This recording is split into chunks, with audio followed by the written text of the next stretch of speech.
Avant de terminer avec la véritable solution pour tout ceci, juste un petit mot sur la façon, le, le, la stratégie préférée de l'ego de nous garder dans les spécificités des problèmes ici, c'est en nous faisant regarder vers la culpabilité.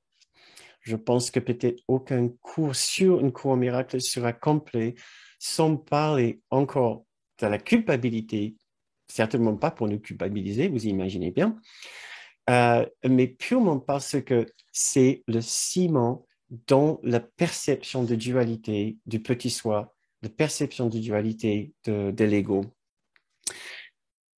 Sa façon de nous faire regarder les problèmes ici, dans les détails, dans les spécificités, est toujours de trouver la faute. De trouver qui est à accuser, qui est à condamner, qui est à accuser. Et donc, pour que ce cours soit complet, euh, cette idée-là nous aide à comprendre pourquoi nous revenons encore et encore sur le pardon. Donc, pour commencer à parler de la solution à cette dynamique intérieure qui nous fait focaliser si entièrement sur les problèmes, la nature spécifique des problèmes, nous parlons du pardon parce que c'est la façon dont nous pouvons étirer notre ruban de caoutchouc, le ruban de caoutchouc, la forme caoutchouteuse de l'ego qui veut toujours revenir à son point de départ. C'est le pardon qui nous aide à le tirer, puisqu'il nous aide à défaire ce sentiment de culpabilité qui est vraiment la substance de ce caoutchouc, qui fait revenir au point de départ. Non, il y a un problème et c'est la faute à quelqu'un et je vais trouver à qui est cette faute.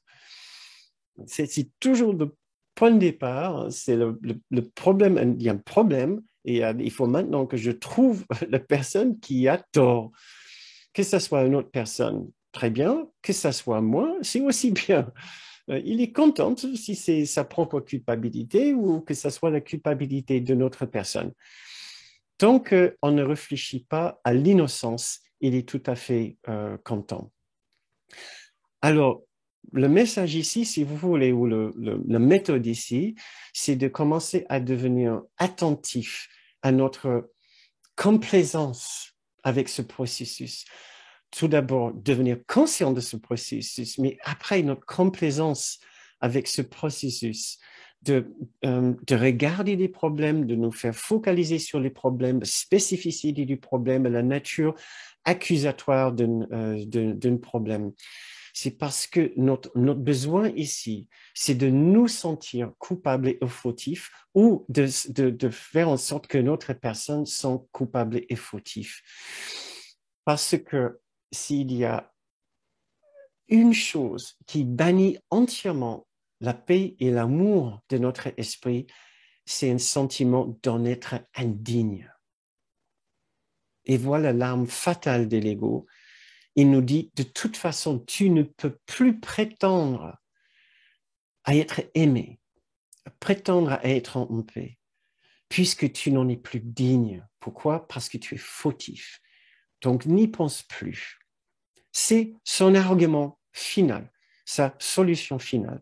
C'est de nous dire, de toute façon, tu es complètement exclu de la famille des enfants de Dieu. Donc, tu ne seras plus jamais en paix, tu ne seras plus jamais aimé. C'est juste sa position de base, le caoutchouc de base, la forme des caoutchoucs de base.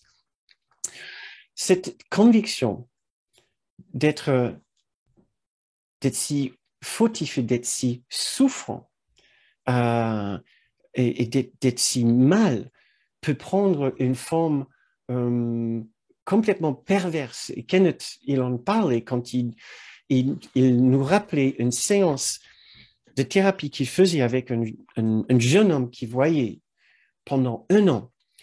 Et chaque fois qu'il venait chez lui, c'était toujours le même refrain d'une douleur si immense, si pénible, si terrible par rapport à une rupture avec une femme qui ne l'aimait plus, qui pouvait plus voir. Après 1 an de venir chez Kenneth et dire exactement la même chose, Kenneth lui disait, qu'est-ce que tu ressens aujourd'hui, etc. Il disait, oh, une douleur si horrible, si terrible. Et à un moment, il a dit, ah, c'est une douleur exquise. Et il s'est arrêté là. Il s'est arrêté, il a dit, mais qu'est-ce que je viens de dire? Et Kenneth l'a fait bien remarquer. Il avait dit une douleur exquise. C'est exactement ce que c'est le bénéfice secondaire pour nous, le gain secondaire pour nous.